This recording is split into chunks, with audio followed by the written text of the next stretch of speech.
Hello students, नमस्कार। फिर आपके सामने हाजिर हूँ गणित के इस अपने चैनल में संजीव डेस्क वर्क गणित की लेकर के। और इसका हल करवाएंगे आज model number second, model paper द्वितीय मॉडल पेपर हल करवाएंगे। ये अपना मॉडल पेपर 2 है। पिछले वीडियो में मैंने डेस्क वर्क का सारा कॉन्सेप्ट क्लियर करवाया था कि कितने नंबर के क्वेश्चन आएंगे। ध्यान रहे, 2 घंटे 45 मिनट का पेपर रहेगा। आपका मॉडल पेपर गणित का सेकंड पेपर है। 2 घंटे 45 मिनट का टाइम रहेगा और पूर्णांक 80 रहेंगे। ध्यान रहे, उस पिछले वीडियो में मैंने बताया था कि आपके पेपर में कुल 50 सवाल आएंगे। कितने सवाल आएंगे? 50 सवाल आएंगे और पूरे 80 नंबर के आएंगे। कुल 50 सवाल आएंगे और वो भी पूरे 80 नंबर के आएंगे। ठीक है, अब देख लीजिए पार्ट ए। 4 पार्ट आएंगे, 4 पार्ट में से पार्ट ए का हल करवाता हूं मैं, मॉडल पेपर 2। और इसका पार्ट ए का हापड़ हल करवा रहे हैं। अब देखिएगा, पार्ट ए का हल करवाने के लिए पहला सवाल देखो। ध्यान रहे, पार्ट ए में कुल 30 सवाल आएंगे और प्रत्येक 1 नंबर का होगा, यानी पार्ट ए 30 नंबर का होगा पूरा। पार्ट ए में 30 प्रश्न आएंगे, 30 नंबर के आएंगे। पार्ट ए में सारे 1-1 नंबर के सवाल रहेंगे। पहला प्रश्न है अपना, निम्न प्रश्नों के उत्तर सही विकल्प चयन कर उत्तर पुस्तिका में दीजिए। ए ब स द। पहले प्रकार के ऐसे प्रश्न आएंगे जिनमें पूरे ए ब स द दिए गए होंगे। पहला क्वेश्चन है संख्या 441 का बटा 2 की घात 2 गुणा 5 की घात 7 गुणा 7 की घात 2 का दशमलव प्रसार याद करो। दशमलव प्रसार होगा शांत अशांत आवर्ती, शांत अशांत दोनों संख्या परिमेय संख्या नहीं है। मैंने आपको पहले भी बताया था और एक बार फिर से बता देता हूं मैं आपको, एक बार इसका कॉन्सेप्ट और क्लियर करवा देता हूं। यदि हर का गुणनखंड करने पर, पहली प्रश्नावली का सवाल है, यदि हर का गुणनखंड करने पर, इसको क्लियर करवा देता हूं मैं आपको, जो और भी सवाल होंगे वो भी क्लियर हो जाएंगे। हर का गुणनखंड करने पर, हर का गुणनखंड करने पर 2 की पावर m, यानी 2 की घात कितनी भी हो, 2 की पावर m आती है तो इसका प्रसार होता है शांत। क्या प्रसार होता है? शांत प्रसार होता है। 5 की पावर m, यानी ये सम संख्या, ये विषम संख्या, ये 5 की पावर m होगी तो इसका भी शांत होगा। इसका भी क्या होगा?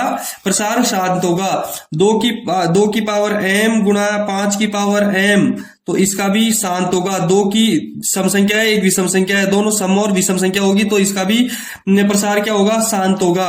तो अगला रहेगा, पूरा कॉन्सेप्ट क्लियर हो गया। यदि किसी भी प्रकार का सवाल आ गया तो आप उसको हल कर सकते हो। अगला है 3 की पावर m गुणा 2 की पावर n गुणा 5 की पावर m। की पावर से मतलब नहीं है, एक सम संख्या, ये 2 रहेगा, ये विषम संख्या, ये सम संख्या, ये विषम संख्या, तो आप लिखोगे अशांत आवर्ती।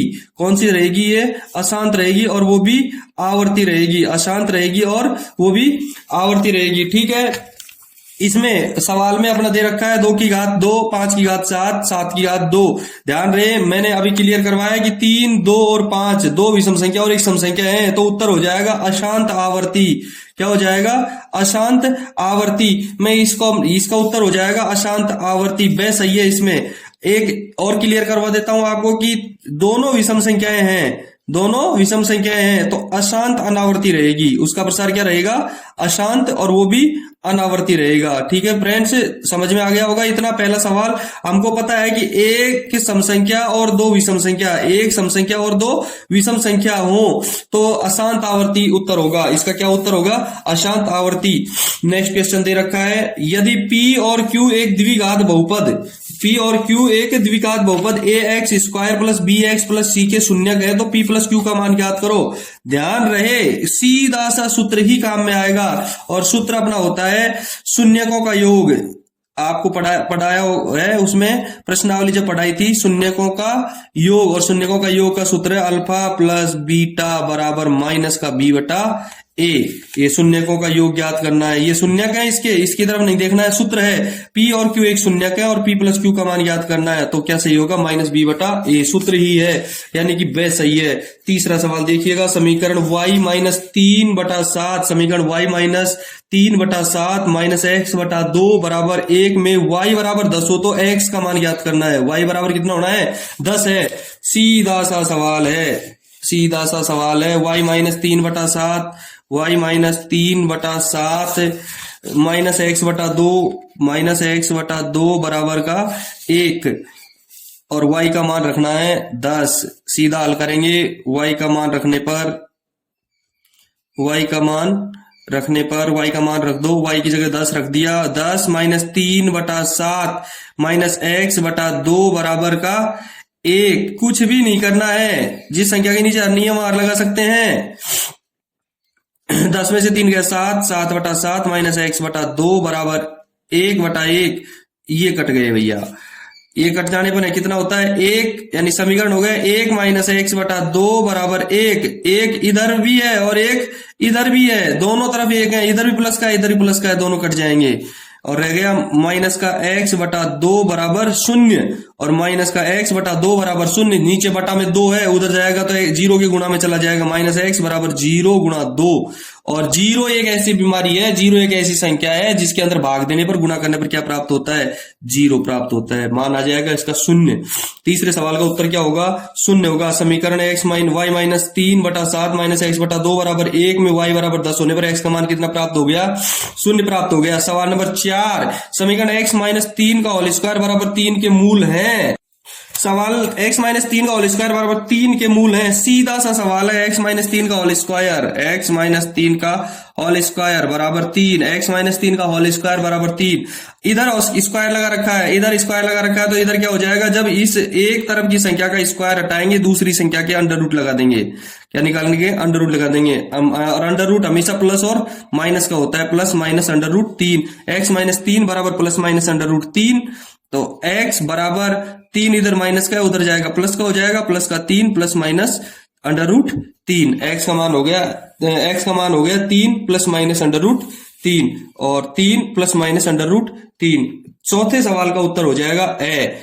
x कैसे हो जाएगा ये देख लीजिएगा, x माइनस 3 का होल स्क्वायर बराबर 3, x माइनस 3 उधर का स्क्वायर हटाएंगे, इधर अंडर रूट लगा देंगे, इधर अंडर रूट लगाएंगे, एक प्लस का और माइनस का हो जाएगा, x बराबर 3, ये 3 इधर जाएगा प्लस का हो जाएगा, प्लस माइनस अंडर रूट 3 यूं के यूं रह जाएंगे, उत्तर आ जाएगा 3 प्लस माइनस अंडर रूट 3। सवाल चौथे का ऐसा ही है। 16 पदों वाली समांतर श्रेणी में 2, 5, 8, 11 का अंतिम पद ज्ञात करना है। 16 पदों वाली, पद कितने हैं 16। एक बार अच्छी तरह समझा देता हूं, ये प्रश्न 1 नंबर का भी होता है, कभी कभार 2 नंबर में भी आ जाता है। 16 पदों वाली समांतर श्रेणी है, समांतर श्रेणी है 2, 5, 8 और 11 और ज्ञात करना है अंतिम पद, 16वां पद ज्ञात करना है। कौन सा पद ज्ञात करना है, 16वां पद ज्ञात करना है। 16वां पद ज्ञात करने के लिए देख लीजिए, 16वां पद ज्ञात करना है। 16 पद ज्ञात करना है। हमारे पास एक सूत्र है, ए पी का 9वां पद, nवां पद, ए पी यानी समांतर श्रेणी का nवां पद, और समांतर श्रेणी का nवां पद का सूत्र है ए एन बराबर A plus N minus 1 into D. इसको आप लिख लेना और याद भी कर लेना, ठीक है। nवां पद ए एन, एन का मान हो गया 16, 16वां पद याद करना है। ए का मान प्रथम पद, ए का मान मैं लिख देता हूं, ए बराबर प्रथम पद और प्रथम पद कितना है 2, ए बराबर प्रथम पद बराबर 2, एन बराबर अंतिम पद, एन बराबर अंतिम पदों की संख्या, एन बराबर पदों की संख्या, एनवां पद 16वां पद याद करना है, और डी बराबर सार्व अंतर, डी बराबर सार्व अंतर, ठीक है। और सार्वंतर कितना है, दूसरे पद माइनस पहला पद, 3 का सार्वंतर है। 16 बराबर प्रथम पद 2 प्लस n 16 माइनस 1 और d का मान कितना है 3। हल कर लीजिएगा, 2 प्लस 16 में से 1 गया तो 15, 15 गुणा 3, 15 × 45, 2 प्लस 45 यानी A16 बराबर 47 उत्तर रहेगा आपका। साधारण समांतर श्रेणी का nवां पद, 16वां पद का मान कितना आ जाएगा 47, 47 आ गया। एक बार फिर से समझा देता हूं, ए पी का nवां पद बराबर ए एन बराबर A plus N minus 1, A plus N minus 1 into D. 16वां पद 2 प्लस 16 माइनस 1, प्रथम पद 2, अंत 16वां पद यानी पद का नंबर और 3 सार्व अंतर, ठीक है। 15 में 16 में से गया 15, 15 को 3 से गुणा किया, 15 × 45, 45 में 2 जोड़ दिए 47। नेक्स्ट क्वेश्चन है, छठा सवाल है, ऐसी सरल रेखा जो वृत्त की परिधि केवल एक ही बिंदु पर स्पर्श करती है। बहुत सरल सवाल है। ऐसी सरल रेखा जो वृत्त की परिधि को, ये आपका वृत्त है, ये आपका वृत्त है, वृत्त की परिधि को एक ही जगह स्पर्श करे, ये एक ही जगह स्पर्श कर दिया। यहाँ कौन सी रेखा कहलाएगी, स्पर्श रेखा। कौन सी रेखा कहलाएगी? स्पर्श रेखा। एक ही वृत्त की परिधि को एक ही बिंदु पर स्पर्श करने वाली रेखा स्पर्श रेखा। दो बिंदु 0 cos थीटा तथा sin थीटा 0 के मध्य की दूरी ज्ञात करनी है। देखो 0 cos थीटा, पहला बिंदु है 0 cos थीटा और दूसरा बिंदु है 0 cos थीटा और दूसरा बिंदु है sin थीटा और 0 sin थीटा और 0 sin थीटा और 0। बहुत सरल सवाल है। आपको प्रश्नावली पढ़ाते समय एक सूत्र लिखवाया था, दो बिंदुओं के बीच की दूरी, दो बिंदुओं के बीच की दूरी, दो बिंदुओं के बीच की दूरी, दो बिंदुओं के बीच की दूरी। और सरल सवाल था, बराबर under root x2 minus x1 का whole square plus y2 minus y1 का whole square, x2 minus x1 का whole square plus y2 minus y1 का होल स्क्वायर। अपने पास में दो बिंदु हैं, पहले बिंदु को x1 और y1 मानेंगे। पहले x1 का मान कितना रहेगा? 0 और y1 का मान कितना रहेगा? cos theta. x1 का मान 0, y1 का मान cos थीटा, x2 का मान sin थीटा और x और y2 का मान 0 रहेगा। सीधा सा है, मान रख दो इसमें। एक नंबर का सवाल है, मान रख दो इसमें। अंडर रूट x2 का मान sin थीटा, x2 का मान sin थीटा माइनस x1 का मान 0 का होल स्क्वायर प्लस y2 का मान 0 माइनस y1 का मान cos थीटा, ठीक है, का होल स्क्वायर। आया समझ में? अंडर रूट sin थीटा में से 0 गया तो केवल sin थीटा का होल स्क्वायर प्लस 0 में से cos थीटा गया तो माइनस का cos थीटा का होल स्क्वायर। बहुत सरल सवाल है। sin थीटा का स्क्वायर हो गया sin स्क्वायर थीटा और माइनस cos थीटा का स्क्वायर हो गया cos स्क्वायर थीटा। और हमारे पास एक सर्व समीकरण है कि sin square theta plus cos square theta बराबर 1, sin square theta plus cos square theta बराबर 1। तो अंडर रूट कितना हो जाएगा? 1 और अंडर रूट 3 का 1 उत्तर हो जाएगा। आगे सवाल समझ में। दो बिंदुओं 0 cos थीटा तथा sin थीटा और 0 के मध्य की दूरी कितनी प्राप्त हो गई? 1 प्राप्त हो गई। नेक्स्ट क्वेश्चन है 8वां, 2 cosec 30 डिग्री और sec 30 डिग्री बराबर है। 2 cosec 30 डिग्री और sec 30 डिग्री बराबर है। मैंने एक पिछले वीडियो में आपको एक मान बनाना बताया था सारणी का, वो ये बताया था, ये सारणी हमारे त्रिकोणमितीय अनुपात की, और त्रिकोणमितीय अनुपातों के मान इस सारणी के अंदर जो मान रखे हैं उनको मान को रखना है, केवल सवाल का सवाल हो जाएगा। देखिएगा, ये सवाल है 2 cosec 30 degree, 2 cosec 30 degree, 2 cosec 30 degree और sec 30 डिग्री और sec 30 डिग्री, ठीक है। 2 cosec 30 डिग्री और sec 30 डिग्री मान रखने पर 2 गुणा cosec 30 डिग्री, cosec 30 डिग्री का मान 2 है, cosec 30 डिग्री का मान 2 है, 2 और sec 30 डिग्री का मान 2 बटा अंडर रूट 3 है, 2 बटा अंडर रूट 3 है, 2 बटा अंडर रूट 3। सबको गुणा कर लीजिए, 2 दूने 4 दूने 8 बटा अंडर रूट 3। सवाल सही है, 8 बटा अंडर रूट 3, 8 बटा अंडर रूट 3। तो 8वें सवाल में द सही है, जिसका उत्तर हो गया 8 बटा अंडर रूट 3। नेक्स्ट क्वेश्चन लेंगे, 9वां क्वेश्चन, सवाल नंबर 9। यदि cos 90 degree minus 0 theta, cos 90 degree minus theta बराबर 1/2, तो थीटा का मान ज्ञात करें। बहुत सरल सवाल है, बहुत सरल सवाल है, बहुत सरल सवाल है कि यदि cos 90 डिग्री माइनस थीटा बराबर 1/2, एक सर्व समीकरण है अपनी cos 90 डिग्री माइनस थीटा, जिसका सर्व समीकरण बताई थी cos 90 डिग्री माइनस थीटा बराबर साइन थीटा, बराबर sine theta. cos 90 degree minus theta बराबर sine theta, cos 90 degree minus theta की जगह क्या लिखोगे? साइन थीटा, और साइन थीटा बराबर 1/2। साइन कितने डिग्री का मान 1/2 होता है? हमारी सारणी, यदि जिन बच्चों को सारणी बनाना आता है वो सरल तरीके से समझ सकते हैं कि कितना मान प्राप्त होगा। साइन कितने डिग्री का मान 1/2 होता है, और साइन 30 डिग्री का मान 1/2 होता है। तो साइन 30 डिग्री बराबर 1/2। थीटा का मान कितना प्राप्त हो गया? अतः थीटा बराबर 30 डिग्री, थीटा बराबर 30 डिग्री। थीटा का मान कितना प्राप्त हो गया? 30 डिग्री प्राप्त हो गया। थीटा का मान कितना 30 डिग्री। उत्तर क्या रहेगा? द उत्तर रहेगा। प्रथम 5 विषम संख्याओं का माध्य, बहुत सरल सवाल है। प्रथम 5 विषम संख्याओं का मान और प्रथम 5 विषम संख्याओं का माध्य ज्ञात करना है। प्रथम 5 विषम संख्याओं का माध्य ज्ञात करना है। और प्रथम 5 विषम संख्याएं कौन कौन सी हैं? प्रथम 5 विषम संख्याएं सीधा सा याद है, 1, 3, 5, 7 और 9, इनका माध्य ज्ञात करना है। सबको जोड़ के जितनी संख्याएं उसका भाग दे दो।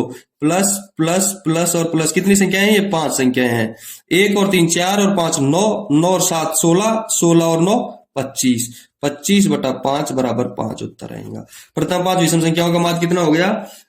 5 से सही है। 11वां सवाल बिल्कुल सरल सवाल है। 11वां सवाल, यदि आपको कॉन्सेप्ट क्लियर है 11 प्रश्नावली का, तो आप बहुत आसानी से हल कर सकते हैं।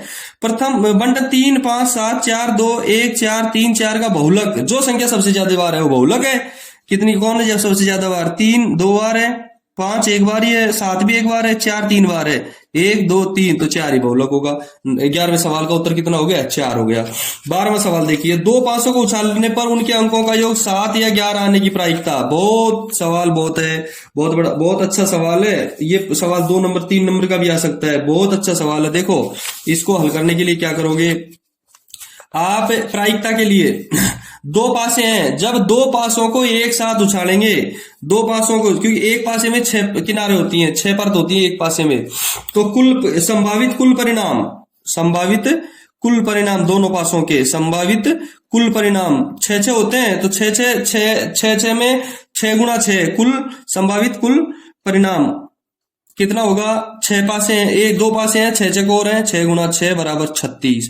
कितने संभावित कुल परिणाम कितने हो सकते हैं? 36 परिणाम हो सकते हैं। अब देखो 7 आने के कितने परिणाम हैं?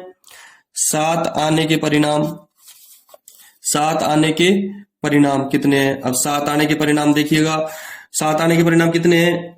1 और 6 आ सकता है, 2 और 4 आ सकता है, 2 और 5, 2 1 और 6 आ सकता है, 2 और 4 आ सकते हैं, 1 और 6, 2 और 7 आने के लिए 2 और 4, 2 और 5 आएंगे। 7 आने के लिए 2 और 5 आएंगे। 3 और 4 आ सकते हैं, 4 और 3 आ सकते हैं, 5 और 2 आ सकते हैं और 6 और 1 आ सकते हैं। इतने परिणाम हो सकते हैं 7 के। 2 पासे इस प्रकार से आ सकते हैं, 6 बार आ सकते हैं। अगला लिखेंगे 11 आने के परिणाम, 11 आने के परिणाम। अब 11 आने के परिणाम कितने हो सकते हैं? कुछ ही परिणाम है 11 आने के, तो केवल 11 आने के परिणाम हो सकते हैं 5 और 6, एक पासे 5 और दूसरे पे 6 आ जाए, एक पासे पे 6 और दूसरे पे 5 आ जाए। इतने परिणाम है। देखो संभावित कुल परिणाम 36, 7 आने के परिणाम 6 और 11 आने के परिणाम 2।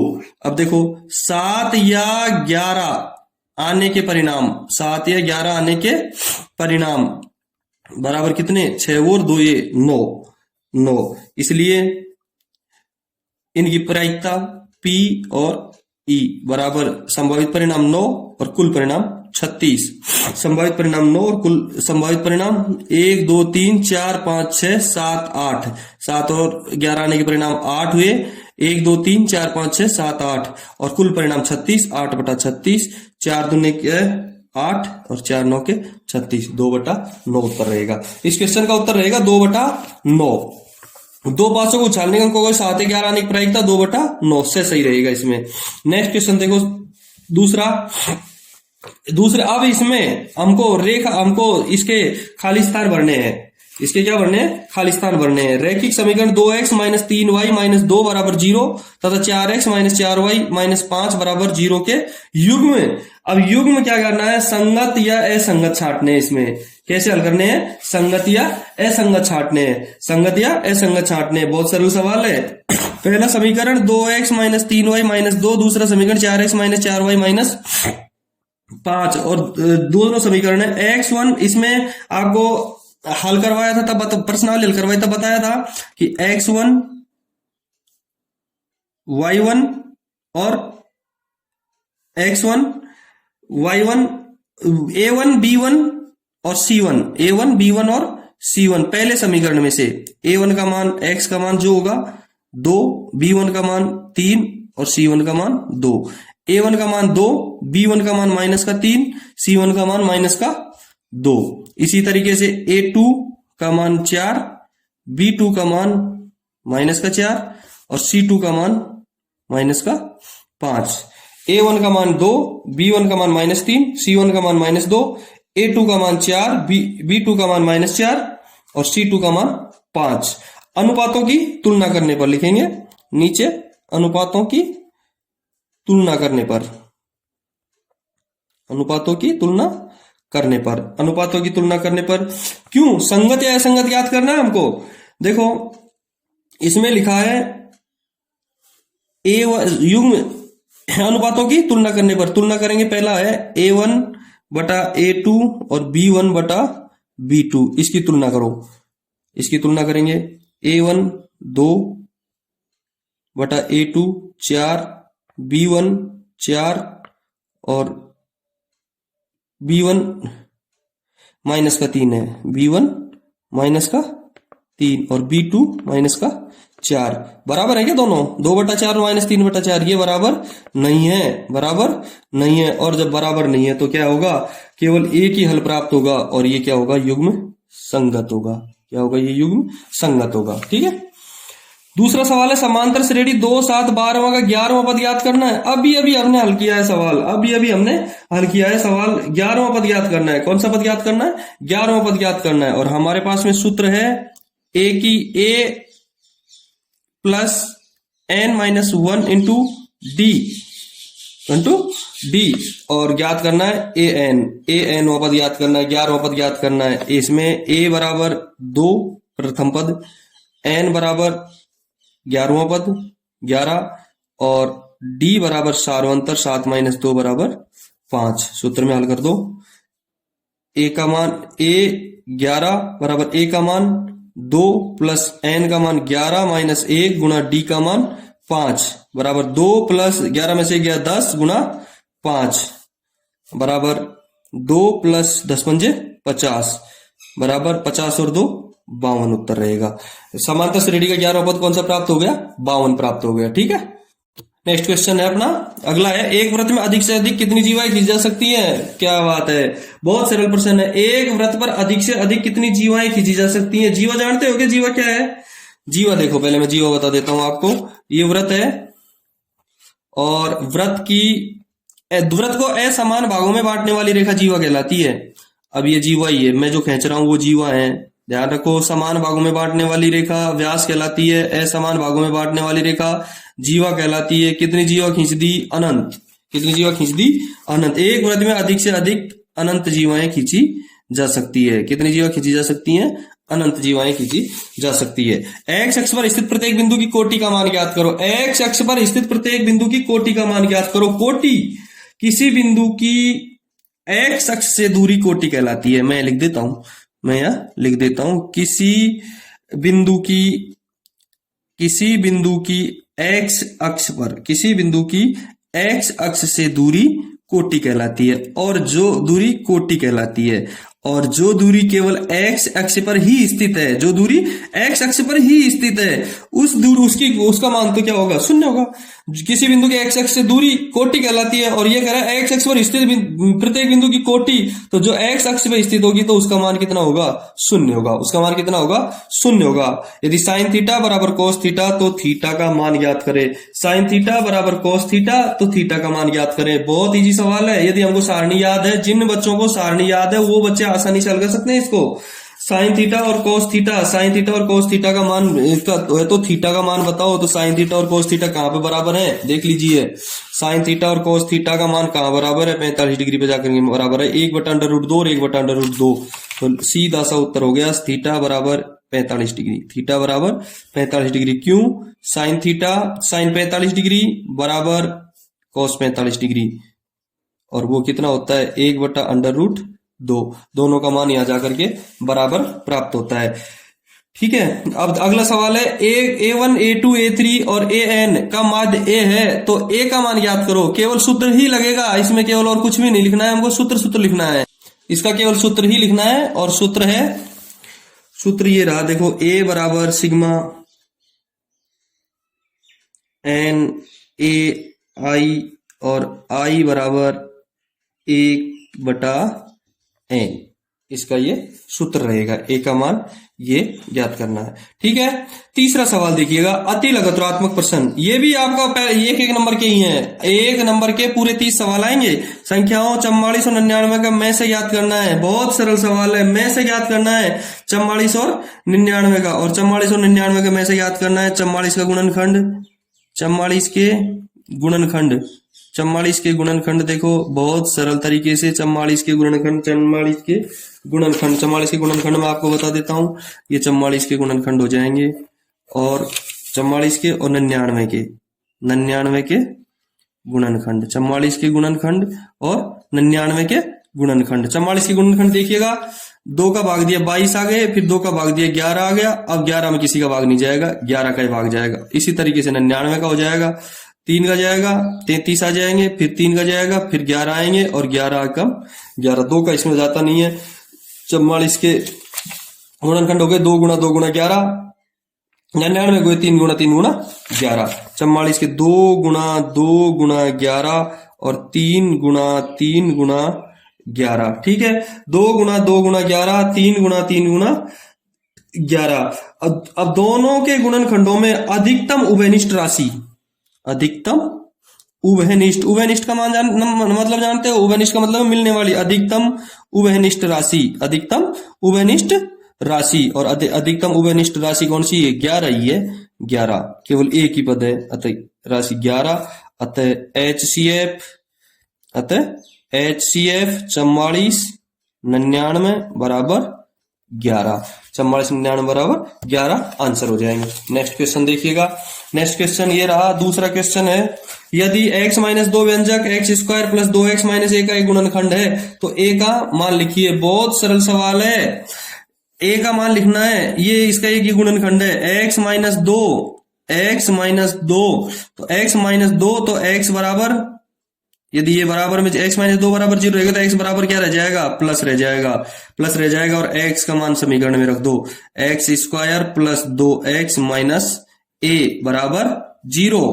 ठीक है, x का मान रखने पर है, x का मान रखने पर, x का मान रख दो, x का मान रखने पर 2 का स्क्वायर प्लस 2 गुणा 2 माइनस a बराबर 0, 2 को स्क्वायर 4 प्लस 2 दूने 4 माइनस a बराबर 0, 4 और 4 8 माइनस a 8 माइनस a बराबर 0। a इधर माइनस का उधर जाएगा, प्लस का हो जाएगा, a बराबर 8। a का मान कितना प्राप्त हो गया? a का मान 8 प्राप्त हो गया। ठीक है, अगला क्वेश्चन है, यदि बहुपद है ax square minus 6x minus 6 के शून्यकों का गुणनफल 6 हो तो a का मान ज्ञात कीजिए। शून्यकों का गुणनफल कितना दे रखा है? 6, a का मान ज्ञात करना है, सीधा सा है। शून्यकों का गुणनफल दे रखा है, शून्यकों का गुणनफल का सूत्र लगा दो। शून्यकों का गुणनफल दे रखा है, शून्यकों का गुणनफल, और शून्यकों का गुणनफल दे रखा है, इसी का सूत्र लगा दो। शून्यकों गुणनफल का सूत्र होता है बराबर c बटा a, बराबर c बटा a। योगफल का सूत्र क्या होता है? ध्यान रहे, योगफल का सूत्र आपको आना चाहिए, पर इस सवाल में नहीं आएगा, लेकिन आपको आना चाहिए। योगफल का सूत्र होता है माइनस b बटा a, माइनस b बटा a, और गुणनफल का, शून्यकों का गुणनफल का सूत्र होता है c बटा a, शून्यकों का गुणनफल का सूत्र होता है c बटा a, और c बटा a गुणनफल शून्यक अल्फा, शून्यक अल्फा और बीटा, a गुणा b बराबर c बटा a। a अल्फा और बीटा गुणनफल, गुणनफल का मान कितना है? 6, हमको दे रखा है 6, c बटा a। c का मान कितना है? c का मान माइनस का 6, c का मान माइनस का 6 बटा a। a की तो a ही है, a का मान तो हमको ज्ञात ही करना है। 6 जिसके नीचे हर नहीं हो a घर लगा सकते हैं, 6 बटा 1 बराबर माइनस का 6 बटा a। आया समझ में? यहां तक इधर भी 6 है और इधर भी 6 है, बराबर के दोनों तरफ हर हैं तो हर समान है तो कट जाएंगे, अंश समान है तो कट जाएंगे। क्या बच गया? 1 बटा 1 बराबर 1 बटा 1 बराबर माइनस का 1 बटा a। वज्र गुणा करने पर, वज्र गुणा करने पर इस a को 1 से गुणा कर देंगे, a आ जाएगा, और माइनस के 1 को माइनस, इस प्लस के 1 को माइनस के 1 से गुणा करेंगे तो माइनस का 1 प्राप्त हो जाएगा। a का मान कितना प्राप्त हो गया? माइनस का 1 प्राप्त हो गया। आगे यहां तक समझ में? k के मान किस मान के लिए समीकरण निकाय 2x प्लस ky बराबर 1, 3x माइनस 5y बराबर 7 का कोई हल विद्यमान नहीं है। और जब समीकरण में कोई हल विद्यमान नहीं है, जब समीकरण में कोई हल विद्यमान नहीं है, कोई हल विद्यमान नहीं है, कोई हल विद्यमान नहीं है, तो स्थिति क्या होगी? स्थिति होगी A1 बटा A2 बराबर B1 बटा B2 बराबर नहीं है C1 बटा C2।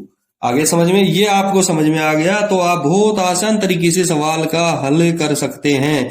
देखिए लीजिए 2x प्लस, यहां हल कर देता हूं मैं, यहां हल कर देता हूं, 2x प्लस KY बराबर 1, इसका हो जाएगा 2x प्लस KY माइनस 1 बराबर 0, 3x माइनस 5y बराबर 7, 3x माइनस 5y माइनस 7 बराबर 0।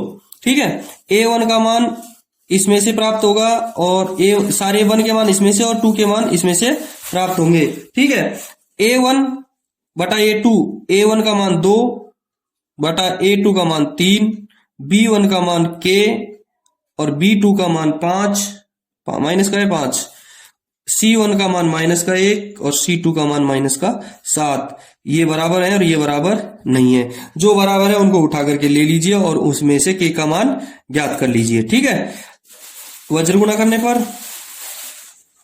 ये वज्र गुणा करने पर देखो K 3 से गुणा हो जाएगा तो 3K प्राप्त हो जाएगा, बराबर माइनस 5 2 से गुणा हो जाएंगे माइनस के 10, 3K बराबर माइनस के 10, तो K बराबर माइनस 10 बटा 3 उत्तर प्राप्त हो गया। K का मान कितना प्राप्त हो गया? माइनस के 10 बटा 3 प्राप्त हो गया। ठीक है दोस्तों, इसके आगे 5वां सवाल अपन अगले वीडियो में हल करवाएंगे। यहां तक के लिए थैंक यू। अपने चैनल को लाइक करें, शेयर करें और सब्सक्राइब करें। और यहां तक आप याद कर लीजिएगा, 5वें सवाल से आगे अगले वीडियो में, अभी शाम तक का वीडियो बना करके मैं अभी डाल दूंगा, इससे अगला वीडियो। यहां तक आप कंप्लीट सवाल कर लीजिए, एक एक अंक के हैं ये कंप्लीट सवाल। 5वां सवाल अपन अगले वीडियो में बताएंगे। ठीक है, अपने चैनल को लाइक करें और सब्सक्राइब करें, इस वीडियो को शेयर जरूर करना। Thank you.